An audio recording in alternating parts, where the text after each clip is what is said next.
Sam, good afternoon to you. So did he resign or was he pushed, given the gender parity debate that the Premier has been battling with?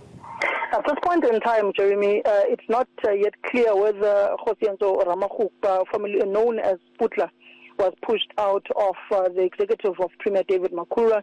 We do know that the Premier was under pressure to implement the ANC resolution, which states that if there is a male premier, there must be 60% gender representation of females within that executive and 40% female and 40% males in this instance, where here in Gauteng you had 50% gender parity, where it was deemed not to be the ANC-NEC resolution, which then forced and pulled Premier David Makhura into a corner, which then prompted him to drop one male from his executive. And in this instance, Kgosientso Ramokgopa has resigned from the Department of Economic Development and Agriculture as the MEC of the department, but the ANC is yet to communicate this matter, but he has resigned from the department as MEC of Agriculture. There is a twist here, Jeremy, because in the Provincial Executive Committee that took place on Monday, there was a stern recommendation and stance that the PwC gave to the Premier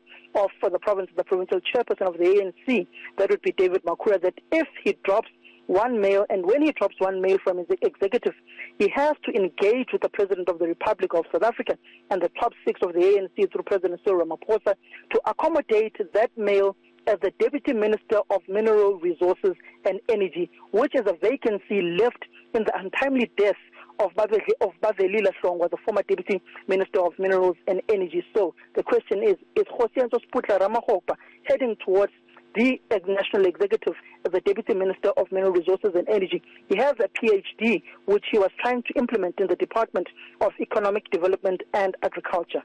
So it really is a question of moving the chess pieces round. What's the conventional wisdom then on his performance so far? In a cabinet, would he have been considered one of the weakest, or did he just simply offer himself up as a sacrificial lamb?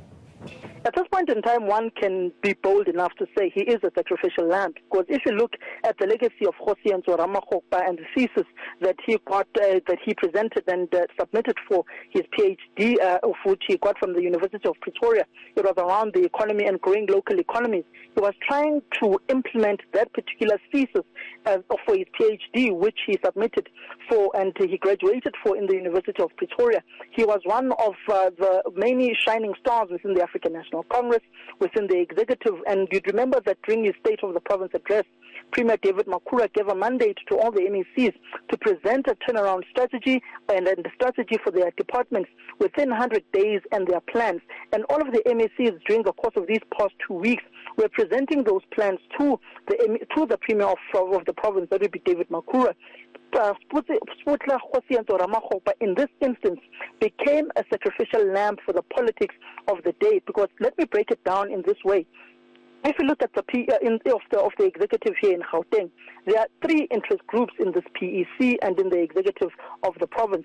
You've got the core, which is aligned to the Premier of the province, David Makhura, the likes of Jacob Mamabulo, the MEC of Transport in the province. He is a long-time ally of Premier David Makhura. They date back to their days as former presidents of the South African Students' Congress, SASCO.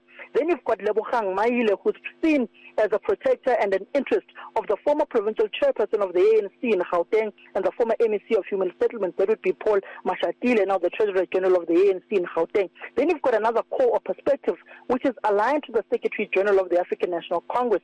That would be the likes of Mbali Hlophe, the MEC of Sports and Recreation in the province.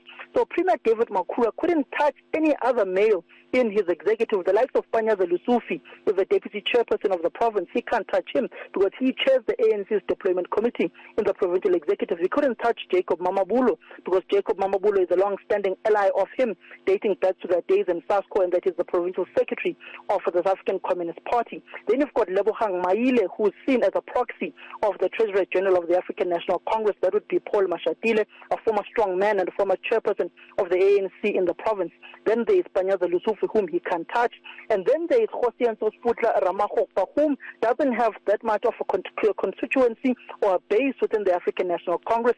His own region, Tshwane, was in tatters, and that region is firmly behind Panyaza Lusufi. So what then does he do? He removes Kgosientso Ramokgopa in hope that President Cyril Ramaphosa will take him and make him the Deputy Minister of Mineral Resources and Energy.